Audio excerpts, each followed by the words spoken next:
ఎన్నికల ముందు భారీ హామీలు ఇచ్చి ఆ తర్వాత ఏమీ చెయ్యక ఇబ్బంది పడే పరిస్థితి ఎన్నోసార్లు వచ్చిన చంద్రబాబు గారికి 95, 99లో అంటే ఆయన కాదు హామీలు ఇచ్చింది. 94 ఎలక్షన్స్లో ఎన్టీఆర్ గారు ఇచ్చారు కాబట్టి ఆయన బాధ్యత కాదు. 99 ఆయనే హామీలు ఇచ్చారు కానీ నెరవేర్చలేదు.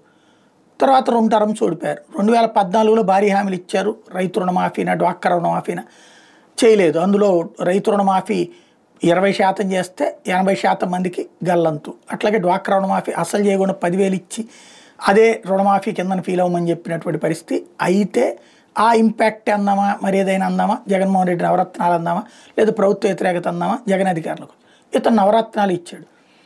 దాన్ని దెబ్బ కొట్టడం కోసం సూపర్ 6 ఇస్తాము, అంతకంటే 25,000 ఎక్కువ ఇస్తాము అని ఇంటింటి దగ్గరికి వెళ్ళి బాబు గ్యారంటీ, బాబు షూరిటీ, బాబు గ్యారంటీ అన్నటువంటి లెక్కలు రాసి ఇచ్చి వచ్చారు. ఇప్పుడు సీన్ కట్ చేస్తే అవేమీ ఇవ్వట్లేదు, అవ్వట్లేదు, రావట్లేదు.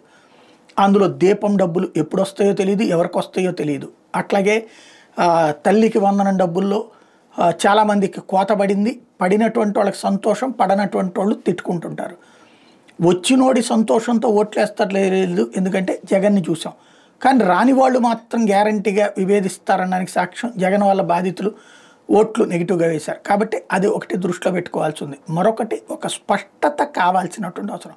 ఫీజు రియంబర్స్మెంట్ ఇస్తారా లేదా, మిగతా పథకాలు ఇస్తారా లేదా, చివరికి ఆస్తులు అమ్మేసుకోవాలి లేదా ఆంధ్రాన్ని అమ్మేసుకోవాలి ఇలాంటి స్టేట్మెంట్ల నేపథ్యంలో బాబు గారి ధైర్యం ఏంటంటే అన్నీ ఇచ్చిన జగన్ ఓడిపోయాడు, మనం అన్నీ ఇవ్వకుండా అప్పుడప్పుడు ఏడాదికి 1, 2 అలాగా అంటిస్తే దాంతో సంతోషపడిపోతారు. కోల్పోయింది ఎవరు గుర్తుకు తెచ్చుకోరు, వచ్చింది మాత్రమే గుర్తుకు తెచ్చుకుంటారు అన్నటువంటి ఆయన ధైర్యం. మరి సక్సెస్ కాదన్నది కాలం డిసైడ్ చేయాలి.